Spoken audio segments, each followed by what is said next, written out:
Será que a geriatria é o X certo, Faça Eduardo? cardiologia, ninguém vai no geriatra. Já quis ser atriz, já quis ser advogada, já quis ser juiz. O paciente não muda porque o médico não sabe orientar a mudança. Ai, mas o médico tem que virar blogueira. E aí eu me apaixonei pelo envelhecimento saudável, por cuidar. Não, é que eu quero. Quanto a gente precisa pra sobreviver? É isso? Tá. Bem-vindos ao primeiro episódio do Pod Alice. Aqui a nossa missão é levar a geriatria para o mundo. E hoje eu estou com uma convidada muito especial, a maioria de vocês já conhece.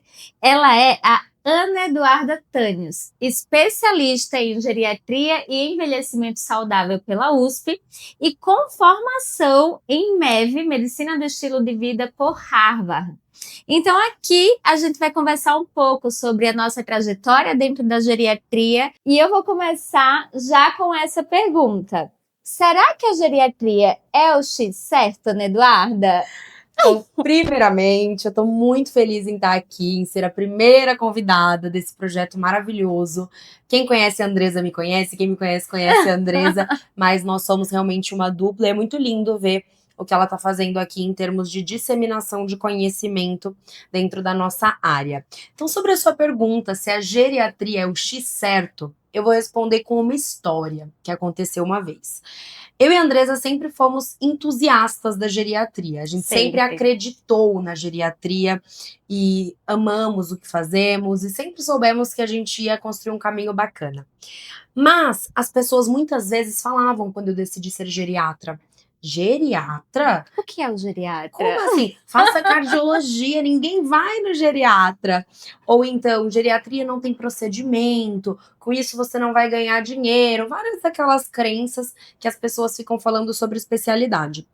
E eu sou da seguinte teoria, de que tudo que a gente faz com amor, propósito, paixão, floresce. Floresce, assim, é inegável isso. Exatamente. Então, bom, eu queria fazer geriatria, falei, vou fazer geriatria e vou aprender tudo que eu preciso aprender para dar certo na geriatria. E aí, a gente começou na nossa empreitada, que eu acho que a gente vai falar um pouquinho de construir a questão do nosso consultório particular, dos atendimentos, de começar a migrar dos plantões para os nossos atendimentos do jeitinho que a gente sonhou. E nessa empreitada, a gente começou a dar certo, graças a Deus, e ao nosso esforço também.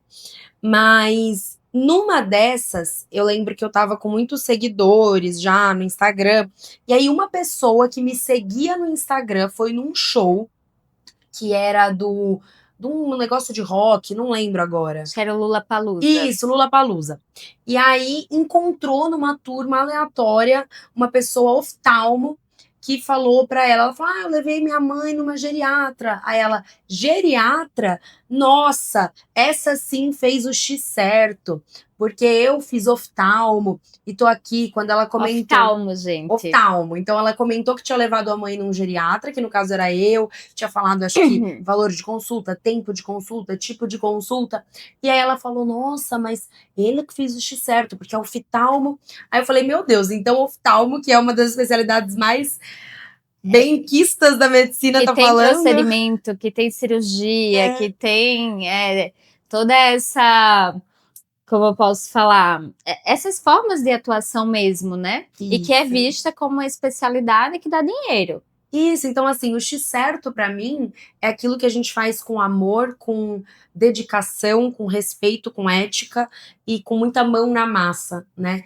Então a geriatria é o X certo. É o X certo e a gente pode até falar de todas as perspectivas, né? Aham. Eu queria falar inicialmente por que eu escolhi a geriatria e eu quero que você fale em seguida o porquê você escolheu, porque tem muita gente que pensa que porque eu tive uma avó, um avô que me inspirou.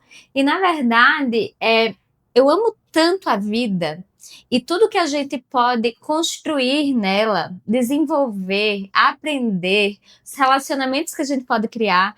Eu sou tão apaixonada pela vida que eu respeito o ser humano e a sua existência na totalidade, do dia que nasce ao dia que a gente vai embora. Então, por que não viver bem durante toda a nossa vida? E aí foi lá na faculdade, na Federal da Paraíba, que eu nem sabia o que era geriatria, tá? Eu queria ser médica, eu tinha o sonho de ser médica. E quando eu entrei lá, que eu fui apresentada à geriatria, E aí eu vi a forma que a consulta era feita, aquela conversa. A gente não fala especificamente apenas das doenças, a gente fala da vida da pessoa e dos domínios dessa vida. Quando eu vi aquela consulta, eu fiz, gente, é essa médica que eu quero ser. E dali em diante tudo que eu fiz foi direcionado para isso. E acaba que a gente se conheceu nessa trajetória e estamos aqui. Então, a geriatria, gente, é o X certo na minha vida. Se a gente pensar nas perspectivas do envelhecimento populacional e que clínica médica é uma coisa, geriatria é outra. O geriatra é o especialista do processo do envelhecimento. Por que você escolheu a geriatria, Duda? Como que foi essa história? Então, diferente da Andresa, o meu sonho não era ser médica desde criancinha. Hoje, inclusive, é dia do médico, super simbólico. É verdade, esse vídeo vai sair provavelmente em novembro de 25, mas estamos gravando no dia do médico, 18 de outubro. Isso, então nada mais simbólico do falar o porquê dessa escolha, mas diferente da Andresa, nem sempre eu quis ser médica, eu queria ser muitas coisas, uma delas era atriz, então eu já quis ser atriz, já quis ser advogada, já quis ser juiz, eu assisti um filme, eu queria ser. E a minha irmã começou a fazer medicina, o meu namorado da época começou a fazer medicina. Foi só nessa época? Foi bem... Gente, eu achei que era um pouco antes. Não, foi bem próximo. E aí eles começavam a falar sobre anamnese. Nossa, hoje eu fiz uma anamnese. E eles ficavam falando sobre que eles tinham... Anamnese é conversa, tá, gente? É a conversa durante a consulta. Toda essa investigação que a gente faz, né, de sintomas, da vida do paciente. E eles contando, nossa, eu me sentindo meio fora, assim, né, ficava até meio triste. E aí um certo dia eu estava assistindo filme, que eu adorava assistir filme, e aí eu vi aquele filme, Patch Adams, O Amor é Contagioso. Eu olhei para aquilo e falei, é isso que eu quero ser. Eu não sei o que é que eu vou ser, mas é exatamente isso que eu quero fazer. Eu quero aliviar sofrimento, eu quero cuidar de pessoas, eu quero muito além do técnico, né? Eu acho que eu sempre tive isso.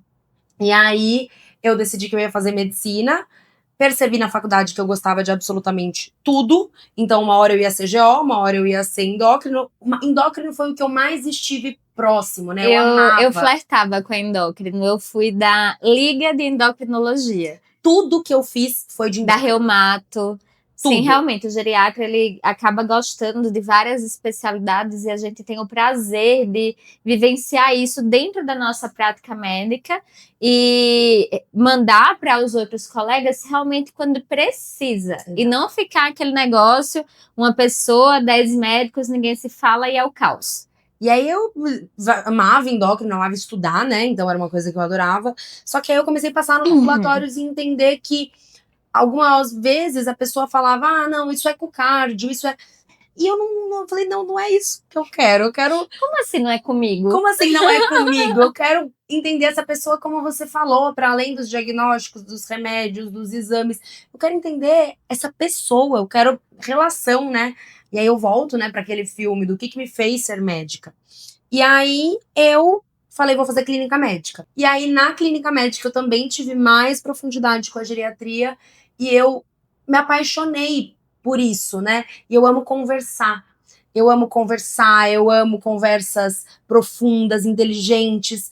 E os pacientes, assim, eu sentia que eu não estava trabalhando, eu sentia que eu estava batendo um papo, que eu poderia ficar horas ali tomando café. A consulta do geriatra, gente, é uma consulta mais longa. Uma primeira consulta costuma durar muitas vezes em torno de 1h30. E passa voando. Os pacientes, eles costumam falar, doutora, eu nem senti. E a gente também gosta, né? Porque tem muita gente que fala, nossa, não sei como você aguenta. Cara, Isso, tem gente que fala isso. Outras especialidades que costumam ser muito mais diretos. Como que você aguenta? Gente, para ser geriatra, você tem que gostar de pessoas. Você tem que gostar de conversar.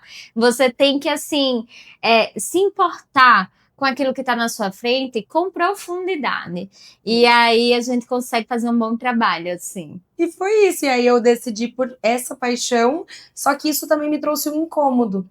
Que eu percebi, eu sou uma mente um pouco inquieta, né? Um pouco.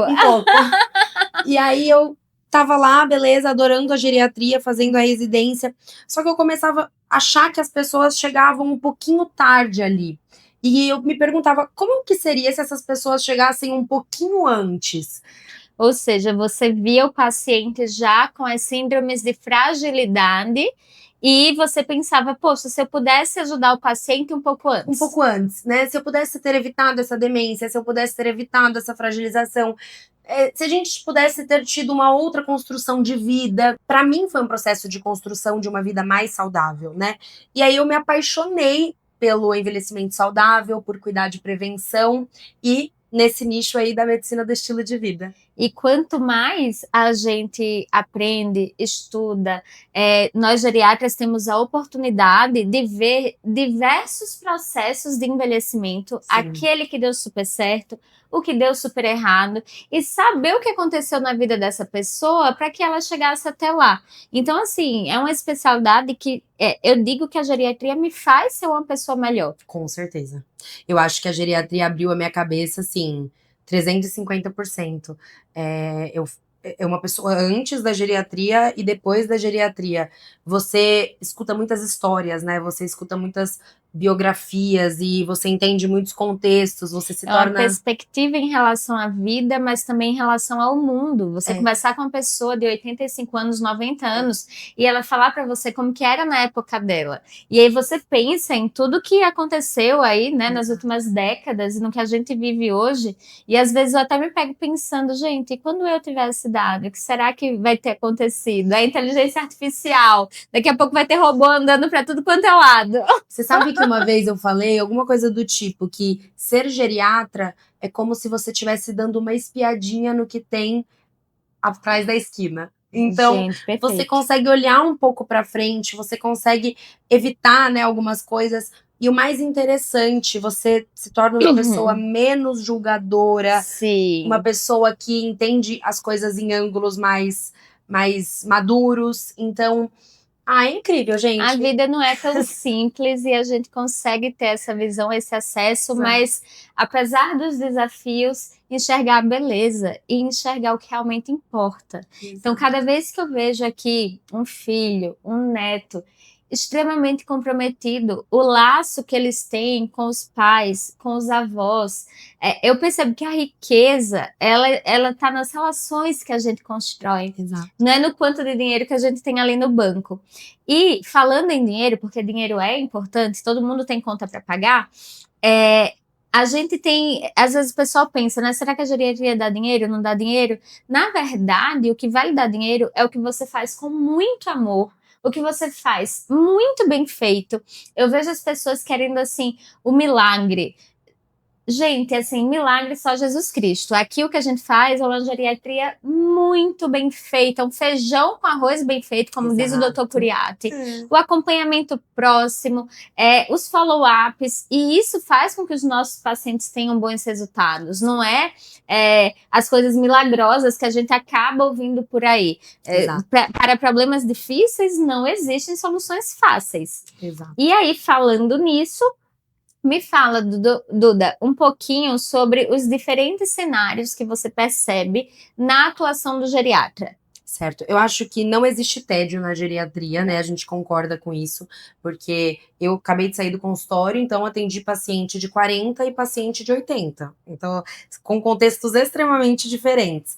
A área dentro da geriatria, ela tem uma atuação muito plural. E eu acho que é isso que também me encanta. Eu falei que eu sou uma mente inquieta, que não gosta sempre da mesma coisa. Isso é outra coisa que eu gosto muito na geriatria. Então, como geriatra, você pode atuar desde a prevenção, porque lembra que a Andresa falou que o geriatra é o especialista no processo de envelhecimento, não necessariamente no idoso, no processo de envelhecimento. Então, quando a gente fala o especialista em longevidade, o especialista no envelhecimento, esse especialista é o geriatra, e a gente consegue atuar lá no comecinho, na prevenção, onde a gente vai atuar em hábitos de vida, em estilo de vida, em prevenir que as doenças apareçam, em promover saúde, que aqui puxando sardinha é a minha área. A gente pode atuar num processo de reabilitação, que é maravilhoso, que é o que a Andresa faz. Eu amo. Com louvor. Eu amo. Que eu falo que ela, tipo, os pacientes dela ressurgem das cinzas, né? Então, os seus são transformados e os meus renascem. Exatamente. A gente sempre usa essas palavrinhas, porque é verdade. Então, no processo de reabilitação, você pega uma pessoa que tá ali tendo perdas importantes e você age para que ela volte o mais próximo do que ela era ou que ela melhore muito a qualidade de vida. Isso. Então você consegue realmente devolver vida aos anos vividos daquela pessoa. Você pode atuar numa área que eu também amo, eu sou a pessoa dos extremos também. Então, eu amo cuidados paliativos, eu amo aquele cuidado no fim de vida, embora hoje não seja a minha principal área de atuação, eu fiz curso nisso, trabalhei um tempo com isso, e o geriatra pode ter esse lugar do conforto no fim da vida. O geriatra pode estar em domicílio, em consultório, em teleconsulta, em hospitalar, pode estar em diferentes... Hospital dia, instituição de longa permanência, que são os residenciais, as internações hospitalares. Exato, e um pouco mais fundo, além da assistência, né? O geriatra ele pode estar na pesquisa, o geriatra pode estar na gestão, o geriatra pode estar na tecnologia. O geriatra, gente, ele é um excelente gestor, um excelente. Então, é a pessoa que consegue coordenar todos os processos, seja ali entre equipe, então às vezes vem um paciente que ele passa com diversos médicos. A gente vai ver primeiro quem de fato ele realmente precisa estar passando, conversar com os colegas, conversar com a equipe multi e ser a pessoa de referência nesse processo. Então, é um trabalho de gestão, acaba sendo isso. E ao montar aqui a clínica Alice, é o que eu mais faço, é um processo de gestão de pessoas, gestão de processos, e como a gente otimizar isso daqui, né? Melhorar a eficiência de tudo, inclusive da vida dos nossos pacientes. Perfeito, porque uma vez que você é o dono do paciente, né? Um jeito ruim de falar até dentro da medicina do estilo de vida, que a gente não... Acho que é a referência, né? A referência do paciente, uma vez que você é o médico dele, você tá responsável por conversar com todas as especialidades, com todas as equipes interdisciplinares e fazer o maestro, né? Fazer toda aquela organização para que as coisas fluam melhor. Porque uma das coisas que eu trouxe, né, que me incomodava, e eu acho que a geriatria traz muito bem, é aquilo de, isso não é comigo. Não é tudo que o geriatra vai resolver. Como é que você fala na sua consulta? Isso eu aprendi com ela, tá, gente? Exato. Quando vai começar uma primeira consulta. Eu sempre deixo as cartas na mesa. Então, eu tô ali com o meu paciente, eu pergunto se ele já passou com o geriatra, porque muitas vezes ele tá desconfortável, um paciente jovem, ai meu Deus, eu tô aqui no geriatra, e eu explico para ele sobre a área de prevenção, de impedir que as coisas piorem, da gente cuidar do envelhecimento. Até porque na nossa formação, gente, o geriatra, ele fez 6 anos de faculdade, 2 anos de clínica médica e 2 anos de geriatria. E ainda o nosso fellow, né? E ainda o nosso fellow, a gente foi mais longe.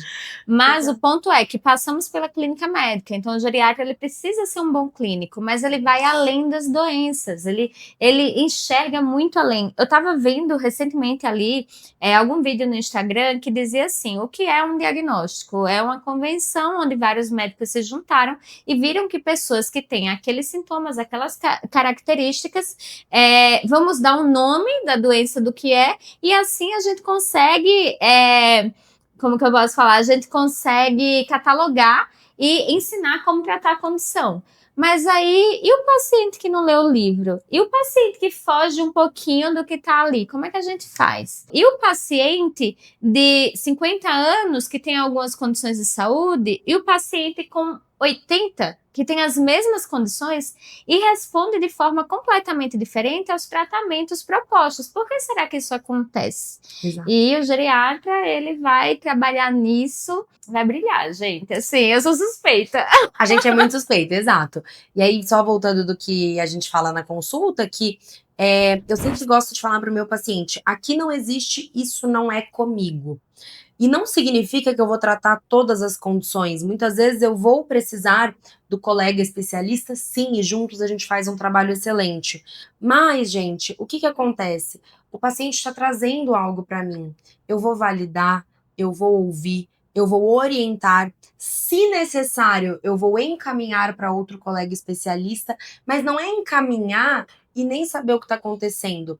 Como a médica que faz a gestão daquele paciente, do envelhecimento dele, da saúde dele como um todo, eu vou conversar com esse outro especialista, eu vou passar o caso, Porque o geriatra, gente, ele não sabe só o diagnóstico e o remédio, ele sabe o BO familiar, ele sabe se o paciente consegue fazer aquilo ou não. Então a gente entra em uma profundidade de história, de biografia, de vida, que faz com que a gente consiga ter repertório para ajudar esse paciente. Então eu converso com o especialista conversa comigo, juntos a gente faz um plano terapêutico que beneficie o paciente. Então eu falava para Andresa, chega para o seu paciente e fala: aqui não existe, isso não é comigo. Porque tudo que for trazido a nós, a gente vai dar um jeito de resolver. Não necessariamente com a nossa prescrição, mas com o nosso empenho, com a nossa dedicação, né? Eu acho que o geriatra, ele se importa.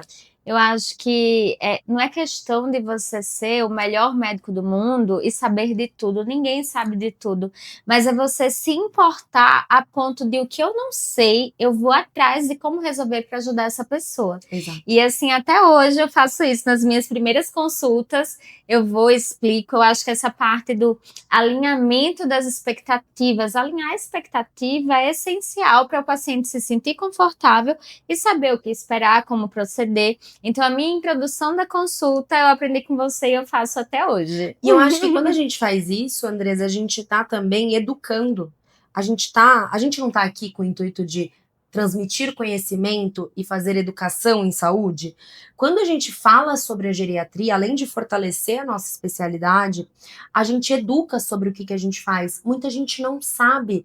Muita gente... Conta, né, Eduardo? O que o geriatra trata? Aí, então vamos lá. O que ele não trata, o que ele não trata seria melhor. Eu acho que é mais fácil. Uma pergunta melhor. Então, como eu disse, a gente vai olhar desde o ponto de prevenção, então, exames que a gente tem que fazer para rastrear doenças antes que elas fiquem graves, medidas de estilo de vida que ele deve ter para que essas doenças não apareçam, tratamentos das demais doenças, então hipertensão, diabetes, colesterol, osteoporose, multimorbidades que a gente fala, em geral a gente consegue tratar as doenças comuns e também mais frequentes no processo de envelhecimento.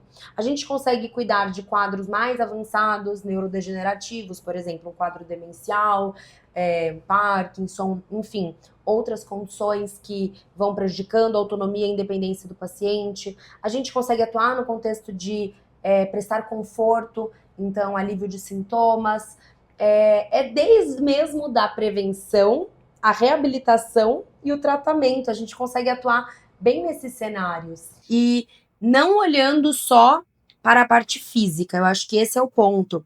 O geriatra, ele precisa entender o contexto social, porque de nada adianta eu ver que o meu paciente está emagrecendo. Um caso que eu atendi no consultório ontem, né? Até contei nas redes sociais, porque eu acho muito interessante a gente discutir isso. É uma paciente com um quadro demencial inicial, que ela estava perdendo peso. E aí eu fui entender o que mudou na rotina dela. Esse é um olhar do geriatra. Por quê? Qualquer pessoa, outra poderia falar, vê se tá tendo um câncer, se tá com uma doença grave. Eu perguntei, mudou alguma coisa na rotina? E sim, o genro, que é quem almoçava com ela, ele que colocava comida no prato e sentava com ela à mesa. Ele parou de fazer isso, ela consequentemente parou de comer adequadamente. A gente sabe que o idoso que não come acompanhado, ele come menos. Gente, isso é muito olhar do geriatra, muito. E é uma coisa que a gente pergunta porque a gente sabe que o meio influencia a saúde emocional, a gente valoriza muito a questão espiritual, que é importante para os nossos pacientes. Então, eu acho que, além dos cenários de prevenção, tratamento e reabilitação, é um olhar integral para a saúde. O que eu percebo, né, que hoje em dia a geriatria está se tornando mais conhecida, mas ainda existe um certo preconceito. Eu não preciso do geriatra.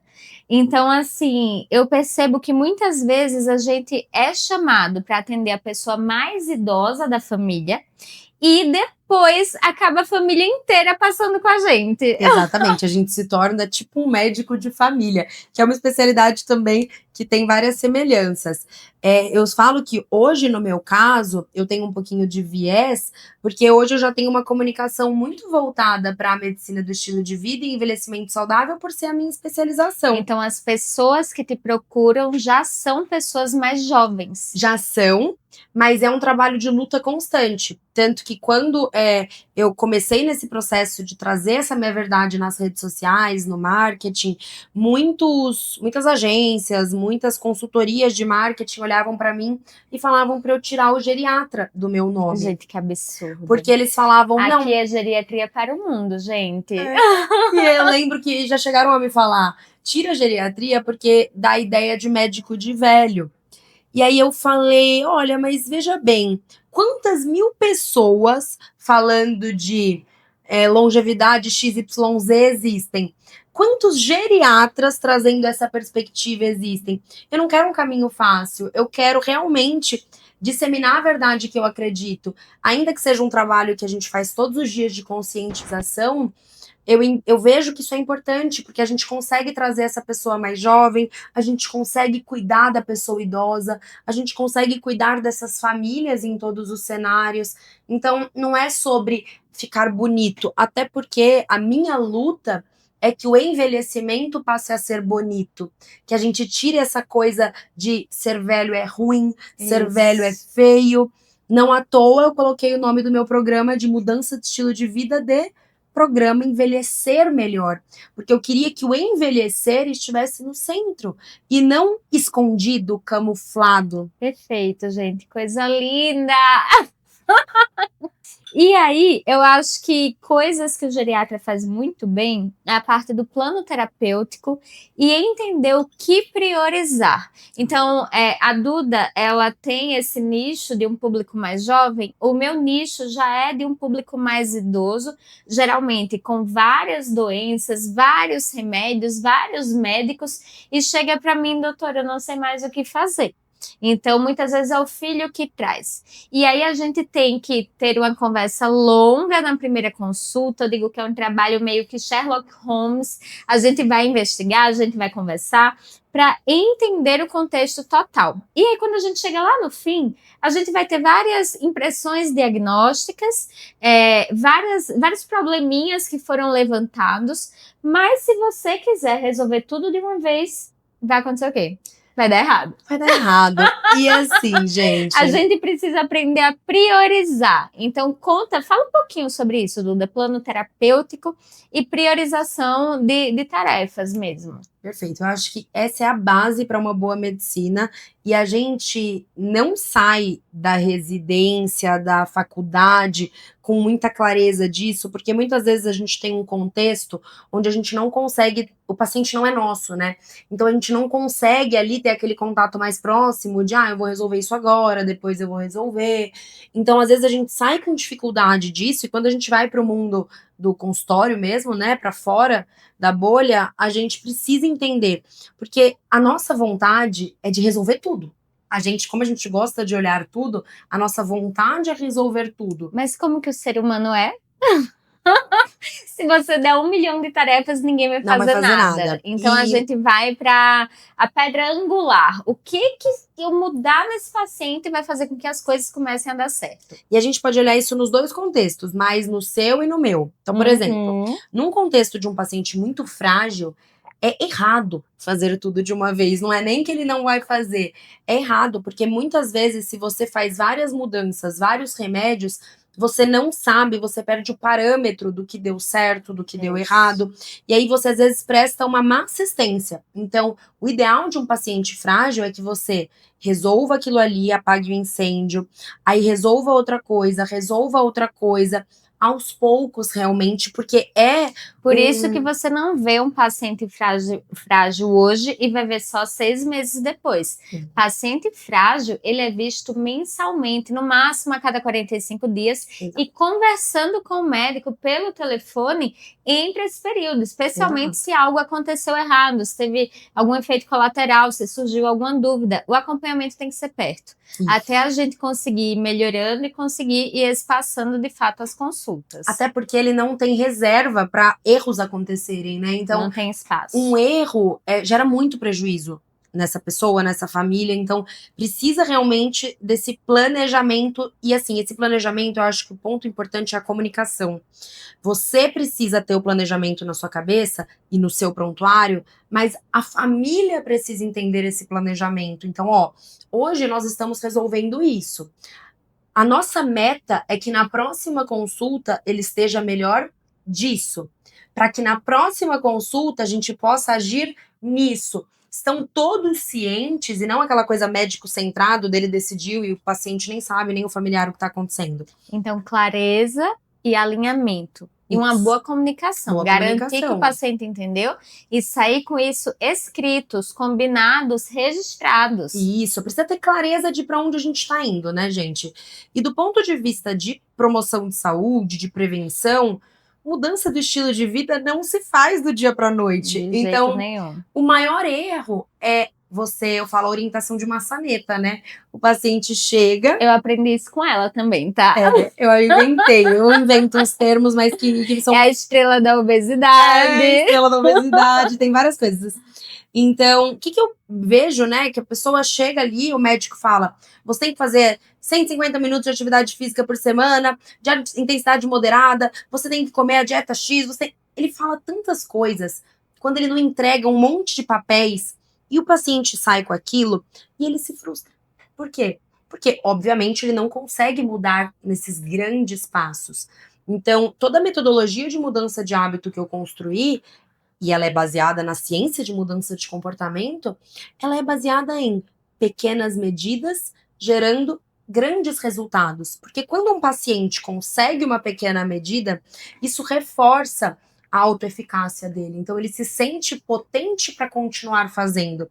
E aí o sentimento de eu consigo, eu posso. E não de frustração de, mais uma vez eu saio do médico e eu não fiz nada. E o problema é que muitos... E Duda, o paciente que não fez nada, a culpa é dele? Porque, olha, a gente escuta isso por aí, tá? Mas o paciente não fez nada, não sei o que, não tem mais o que fazer. O que você acha, Ana Eduarda? Olha como a gente lê pensamentos, era exatamente o que eu ia emendar. A gente lê pensamentos. Eu sempre falo uma coisa, né, para médicos, inclusive para os meus alunos. Eu olho e falo assim: o paciente que não muda ou você que não é especialista em gerar transformação? Porque, gente, é muito fácil. Existem, claro, pacientes que não aderem, que sempre vai existir, né? 100% de adesão é uma mentira. Exato. Isso, as pessoas têm momentos, enfim. Mas quando você usa técnica para mudar comportamento, a porcentagem de mudança é absurdamente maior. E o que eu vejo? Qual é o problema? O paciente não muda porque o médico não sabe orientar mudança. Ele faz a orientação de maçaneta de porta. O que ele leu. Hora que o paciente está com a mão na maçaneta para ir embora, ele ficou 1 hora com esse paciente. Não falou nada sobre exercício. Hora que o paciente está com a mão na maçaneta, faz exercício, viu? Tem que fazer, viu?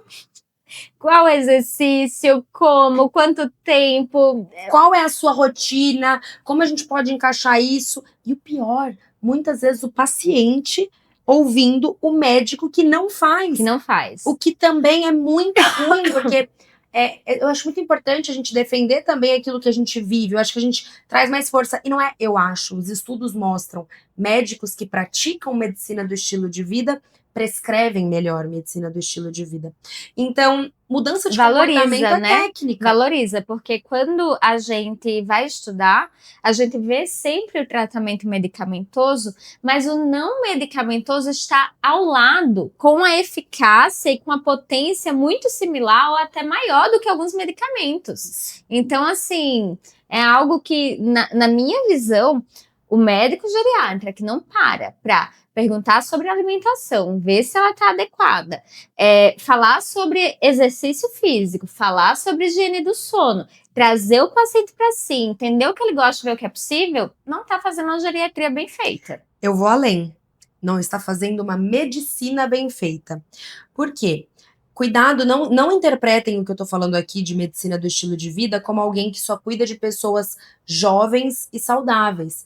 A medicina do estilo de vida é uma ferramenta que deve ser aplicada em todo contexto. Até porque o meu MEV na maior parte das vezes, é no idoso multimórbido, frágil. Isso. Então, e ele faz. Então, um Ele neurologista, um cardiologista, um reumatologista, qualquer especialidade deveria saber gerar mudança de comportamento. Uma vez que a gente sabe que essas mudanças no estilo de vida são prevenção e tratamento para as doenças que mais matam e incapacitam no mundo. Infarto, AVC, demência, câncer. Ajuda muito a diminuir remédio, o que não quer dizer que você não vai precisar de remédio nenhum. Sim. Porque eu vejo muitos dois extremos. A pessoa que é hipocondríaca e quer remédio para tudo, e a pessoa que, eu sou fit, então eu não preciso de remédio para nada. E o pior, eu não preciso de remédio, mas toma 1 zilhão eu de não ia nem entrar nessa seara, tá certo? Na polêmica. Mas sabe por que eu acho importante a gente falar isso, Andresa? Porque existe uma confusão muito grande do wellness hoje em dia. Sim, gente, o que é saúde e o que é o wellness. E esse é um movimento que eu luto muito contra. Eu me posiciono muito num bem-estar back to basics. Tipo, vamos voltar ao básico. Enquanto feijão com arroz bem feito. Isso. Enquanto o pessoal tá usando anelzinho para medir tudo, monitorando a gota do suor, preocupado com cada microcaloria, mas a saúde mental tá um lixo, os relacionamentos estão péssimos. O conceito de saúde, ele tá se desviando. Deixa eu te interromper um segundo. Essa história de wellness, eu, quando peguei o meu Apple Watch lá, vou monitorar meu sono. E aí eu comecei a ver, eu tava na residência e eu dormia pouco. Então, olhar o monitoramento e ver que eu tava dormindo pouco, me deixava mais irritada e ansiosa ainda. Eu fiz, gente, tira esse relógio de perto de mim, não vou dormir com ele. Esses dias eu perguntei para um paciente que tava com insônia, por ansiedade, e eu fiz uns ajustes, né? E eu perguntei para ele no outro dia: e aí, como você dormiu essa noite? Ele me mandou a foto do aplicativo. Eu não quero ver o Essa aplicativo. Foi a resposta. Eu quero saber de você. Mas eu falei, eu não estou pedindo a foto do seu relatório. Estou perguntando como você dormiu. Gente, são coisas, voltar pro básico. Porque é o ser humano, é a conexão, é a conversa, não é necessariamente o parâmetro. Agora que saiu esse negócio de pressão normal, 12/8 é hipertensão, os meus pacientes idosos frágeis estão achando que tem que ter essa meta. E na verdade, gente, você olha para o paciente, os meus são completamente tolerável e assim, até a gente quer que ele tenha uma pressão mais elevada, 14/9 até 15/9, a depender do contexto. Então, assim, imagina uma pessoa dessa, tem que ser 12/8. E aí começa queda, indisposição, fratura e todas as consequências de um sangue que não consegue chegar no cérebro de um paciente que precisaria de algo diferente, mas está seguindo apenas um número, um parâmetro. Exatamente. Aí entra, né, a tal da conduta individualizada. Exato. Individualizado não é você fazer 200 exames e ser exsanguinado. Isso. Individualizado é um plano terapêutico baseado em quem você é, no que você gosta, no que você acredita, trazendo a ciência junto e mostrando, conversando, como que eu falo, negociando o que é possível fazer um passo de cada vez. Exato. Mas é que falar de comer bem não parece tão atraente quanto um reloginho que te mostra tudo. Desculpa ter te interrompido, mas esse homem que te mostrou o relatório, no fim das contas, quando você perguntou para ele, eu tô perguntando de você. Qual foi a resposta? Eu falei assim para ele, a clínica é soberana. Aí ele, como assim a clínica é soberana? Que é uma coisa médica, né? Eu falei assim, os sintomas, o quadro clínico é o que mais importa e não o monitor. Quantas vezes a gente pega... Tinha dormido melhor. Pronto, era isso que a gente queria saber. Dormiu melhor, ficou bem. E quantas vezes a gente pega os pacientes que têm exames maravilhosos, demência, fadiga, exaustão, quedas, mas doutor, o meu exame tá bom.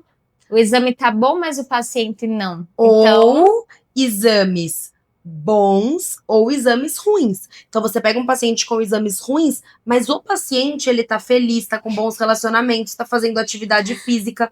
Qual é o contexto de saúde? Não pode ser uma coisa só. Não pode. Eu gosto de dar uma aula sobre envelhecimento saudável e eu sempre termino essa aula com 2 imagens, que é uma idosa acamada, pós-AVC, com toda a família ao redor dando risada. E ao lado, um idoso correndo com vários músculos, com uma cara fechada, sozinho. E eu trago 2 contextos. O que é envelhecimento saudável? Você não pode Eu não bater. conhecia essa. Não? Que você colocava isso. Eu Não. sempre dou em palestra. Gente, é que eu e Duda somos muito amigas, quase irmãs gêmeas. Então, assim, não tava sabendo, mas tudo bem. Talvez você não Então, tenha qual visto. que é o objetivo, né, do teu processo de envelhecimento? É, porque muitas vezes é muito simplista você O meu é olhar. ter músculo, fazer exercício e a família toda ao redor. Eu acho que o meu eu resumiria em florescer. Independente do físico, do mental, eu quero. Gente, vocês acreditam nisso? Não, é que eu quero.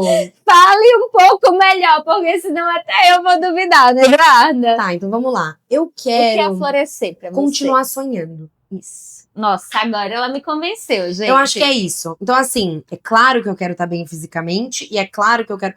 Mas, assim, eu quero ser uma pessoa com vida. Isso, a vitalidade que transborda. É isso que eu quero, florescer é isso. Então, assim, eu não quero casa, sofá, cama, remédio, ó céus, ó sem terra. sonhos, sem projetos e só Não, reclamação. se eu tiver com uma artrose ali, com dor, mas assim, se eu tiver sonhos, se eu dormir, acordar, assim, é exatamente isso. Com Eu a gosto vontade de viver. vontade de viver. Eu acho que Perfeito. é isso. E é isso que você leva para os seus pacientes. É isso que eu levo para os meus pacientes, porque muitos deles, inclusive, a gente estava falando de um tratamento de obesidade e eu estava discutindo com uma colega cardiologista, minha aluna, inclusive. E aí ela veio me falar: Duda, eu fiz tudo que você me ensinou para mudar estilo de vida, ele tá se exercitando melhor, os exames melhoraram, isso e aquilo. Trouxe várias coisas positivas. Mas a dieta dele continua assim, assim, assado, assado. O que eu Escolha faço? as suas batalhas, meu amor. Aí eu olhei, ela falou: o que eu faço? Eu falei: o que você faz? Nada. Dá parabéns Eu falei: pra vida que ele tá tendo. o paciente tá bem. Você não queria que ele emagrecesse? E ele também? Porque no fim do dia, o que ele quer? Ele emagreceu. Ele tá mais saudável. Os riscos dele reduziram. A gente quer a saúde perfeita? Não a é dieta sobre ser perfeita? perfeito. E aí a dieta perfeita que às vezes vai tirar o momento, porque ela me contou que ele adorava churrascos. Aí deixou de socializar Aí com o deixou de pessoal. socializar e ficou deprimido. Cuidado com o conceito de wellness, de longevidade, que foge do básico e que foge desse olhar integral. A gente tem que ter um pouquinho de cada pilar, e o pilar que é importante para o paciente. Isso. Eu sempre pergunto, né? Mas o que é importante para o senhor? O que o senhor gostaria? E aí a gente vai ouvindo e vendo o que é possível fazer dentro da realidade de cada um, Isso. né? E que a pessoa esteja satisfeita. No fim do dia, ela tá te procurando para viver melhor. Se viver melhor para ela é aquilo, que raios é você para achar que para ela é melhor fazer dieta XYZ? Então, acho que é esse conceito que eu tento trazer. Eu quero ver, assim, acho que o que eu quero trazer para os pacientes é o que eu quero para mim, é vida. E vida vai além de performance. A geriatria, para mim, ela foi muito disruptiva, muito, assim, de quebrar tabus, de quebrar conceitos, assim, enraizados. Nossa, a geriatria, ela é uma medicina completa, gente. É uma coisa linda. Eu acho, Andresa, você estava me falando aqui, né, que eu falei de florescer, eu quero me sentir viva. Acho que o meu maior medo é de perder propósito. Amiga, o meu também. Eu não me reconheço. O meu também, gente. Eu digo direto que se eu parar de sonhar ou parar de aprender, eu morri. Então, o propósito, a vontade é uma das coisas que me move e é o que me faz sentir viva. E eu realmente me preocupo, porque é fácil falar de propósito na nossa idade. E é muito mais desafiador falar de propósito no processo de envelhecimento. Eu acho que é uma questão de ressignificar.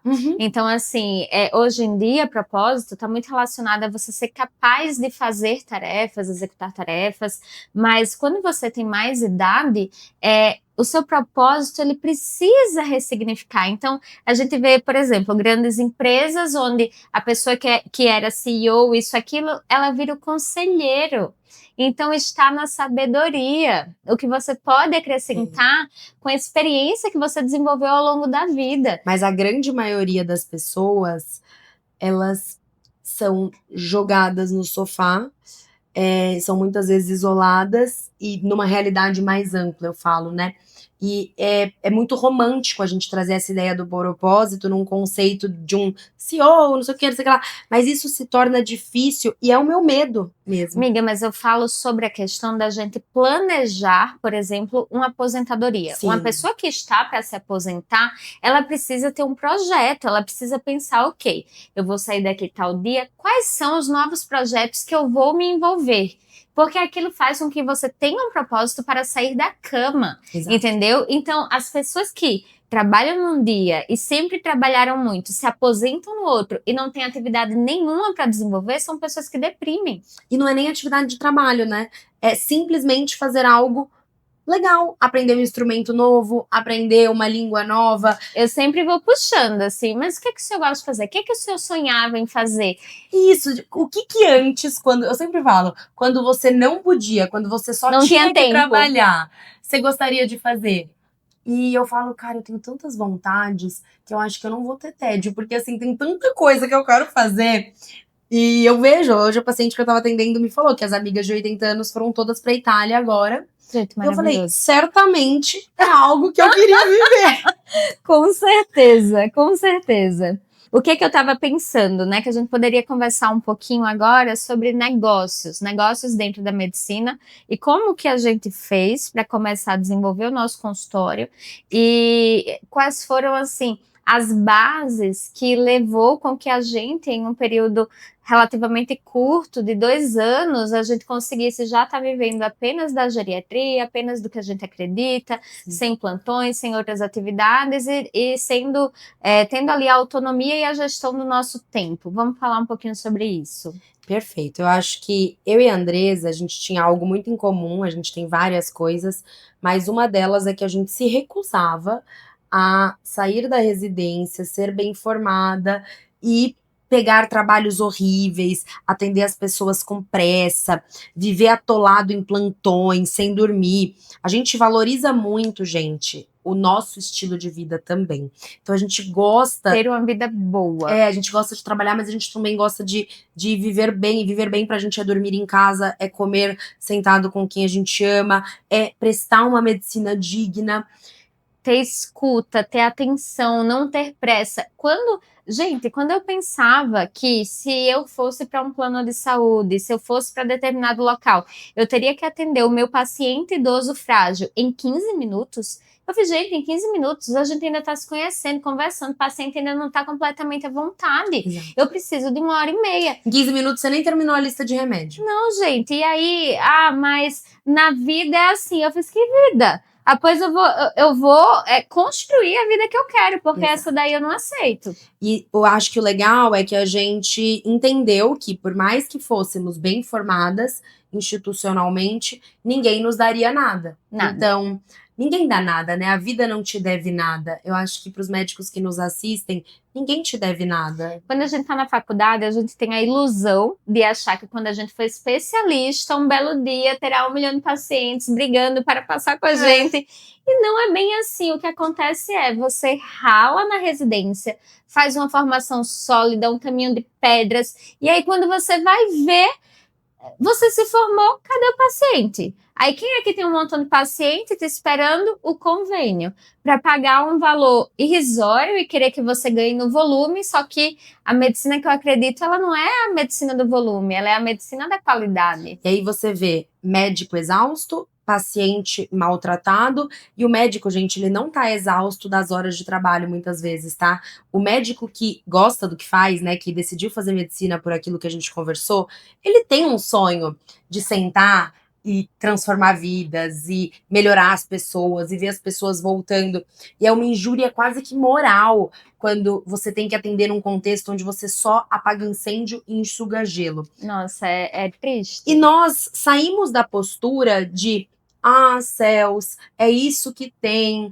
Não, a gente se recusou a fazer isso. É claro que a gente precisou dar plantão e pegar empregos piores, sim, mas a gente colocou uma data E não encher a agenda toda só disso. Era o mínimo para sobreviver, com espaço para fazer o que a gente gostava. E a gente entendeu que a gente tinha que entender outras coisas para além da técnica da medicina. Então, o que eu preciso aprender além do que eu já aprendi aqui? A gente foi aprender sobre comunicação, sobre marketing, sobre posicionamento, sobre gestão de consultório particular, sobre captação, conversão, fidelização. Ai, mas o médico tem que virar blogueiro. Ai, mas o médico tem que virar... Me dá uma preguiça essa história, Tem, gente. amor, tem. Pra mim me dá uma preguiça, porque assim, você pode ficar reclamando, ou você pode simplesmente fazer o que precisa ser feito. Ou você pode ficar onde você tá. Mas não reclama, gente. Fica feliz, exatamente. Exato. Eu acho que às vezes as pessoas, elas não estão tão incomodadas, porque muita gente fala que tá incomodado, mas se tivesse tão incomodado assim, porque pra mim, é claro que incomodou naquele momento ter que aprender coisas que eu nunca ouvi, mas me incomodava muito mais dormir fora de casa, então depende de quanto te incomoda. Assim, no R4 eu já parei de dormir fora de casa, até porque prejudicava a minha saúde. Sim. No outro dia, completamente desatenta, com mais fome, um negócio assim, desesperador. Então eu tinha que fazer aquilo dar certo, era o meu plano A. Isso, e eu acho, Andresa, que a questão é, as pessoas acham que isso é do dia pra noite, e não é. Isso, porque apesar de ter sido um curto espaço de tempo, são 2 anos. 2 anos de muita energia e dedicação, e altos e baixos. A gente batendo cabeça, a gente errando, aprendendo, fazendo diferente, testando. E aí é o que eu falo, não é do dia pra noite. Se submetendo ao erro, né? Isso. Dando a cara a tapa a possíveis erros e possíveis julgamentos, que sempre existe, sempre vai existir, mas você não é tão importante a ponto de, assim, nossa, se você for fazer alguma coisa, ai, vamos falar de mim, o assunto vai ser só você. Não vai, gente. Amanhã todo mundo já esqueceu, assim, segue amanhã a verdade. Tá todo mundo falando da Virgínia e do Zé Felipe.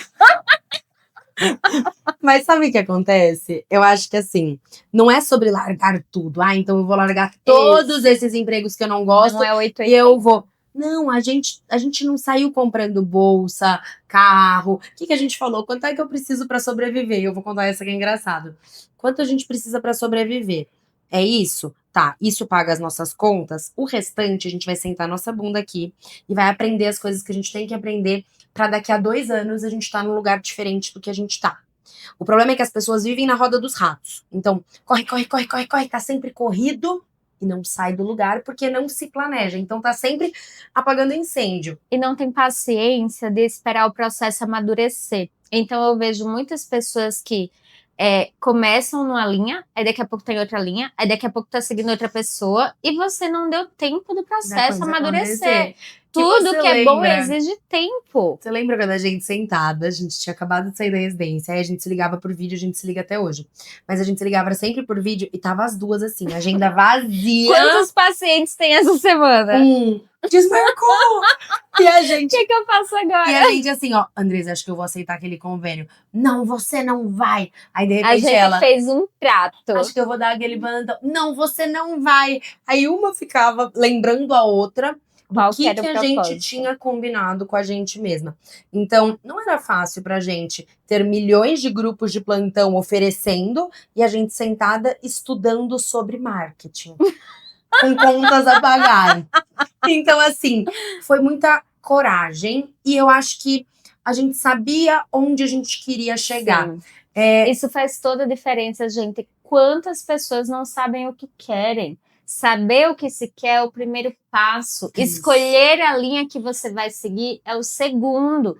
Então, assim, na minha carreira como geriatra, eu tive a Exponencial, que me ajudou ali com todos os processos desde o início. Então, comecei a fazer uma medicina bem raiz, bem feita, e com processos para que os pacientes eles fossem bem acompanhados e tivessem resultado.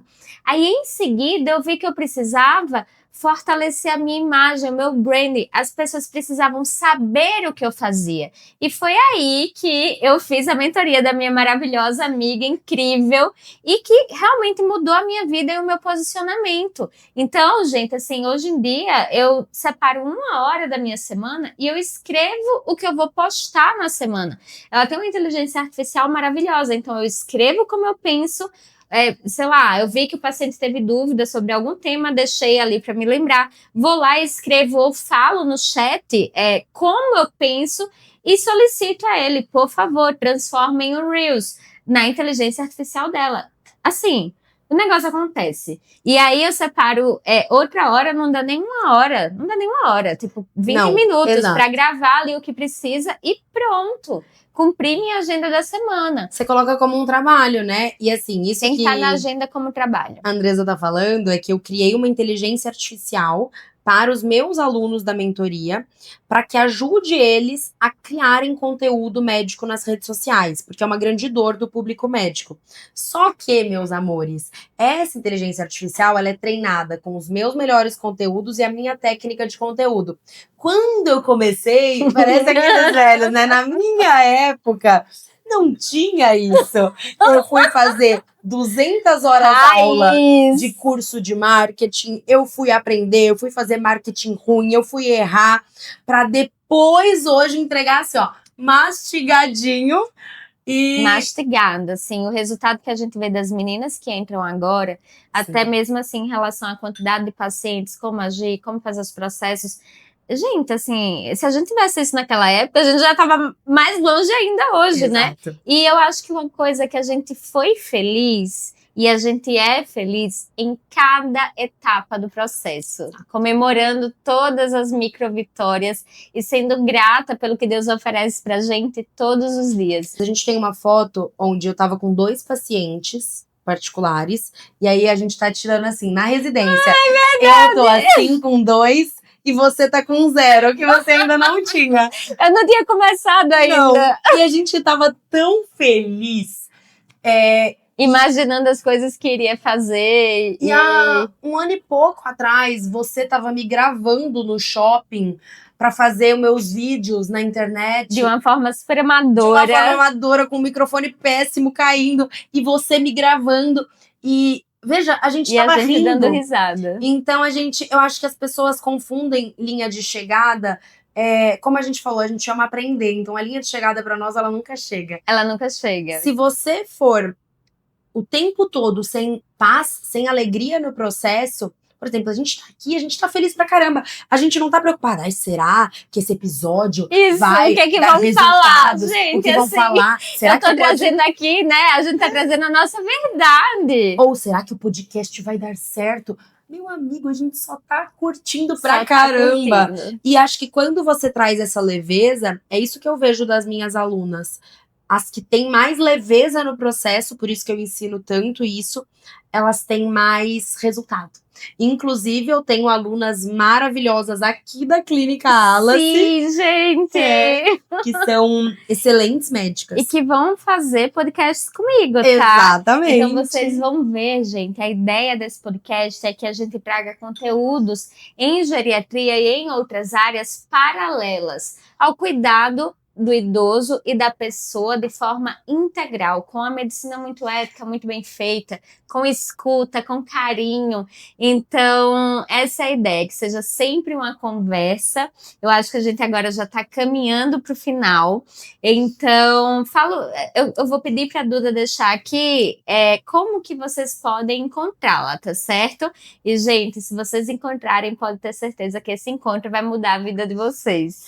Muito obrigada, eu tô muito feliz e honrada, né, de estar aqui. Eu sou muito sua fã, além de sua amiga. Nosso sonho, amiga. E pra mim é um sonho estar aqui mesmo na clínica linda que você construiu, com tanta disseminação de informação, vendo onde a gente chegou e sabendo que é só o começo. É só o começo. Porque a gente tem muito propósito. Então, vocês me encontram, especialmente no Instagram, @doutora_DRA.AnaEduardaGeriatra.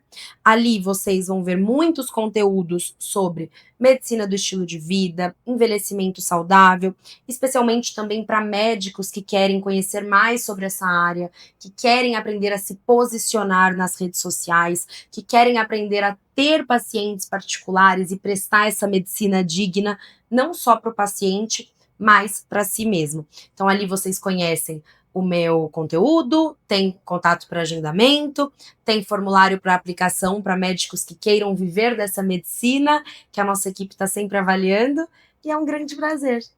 Gente, eu fico muito feliz. Estamos encerrando aqui o nosso primeiro episódio do Pod Alice. Se você gostou, comenta aqui embaixo. Se você gostou, encaminha para os amigos. Se não gostou, encaminha para os inimigos, como eu aprendi com as meninas em outro podcast no Médico Boa. de Quê. E para mim é uma alegria estar aqui. Eu espero poder contribuir com vocês. E curte, dá um like, né? Tem que falar assim. Coloca as estrelas. Olha que 5 estrelas! Eita, eu tô desatualizada, então coloca 5 estrelas. Então é isso, pessoal. A gente se encontra no próximo episódio.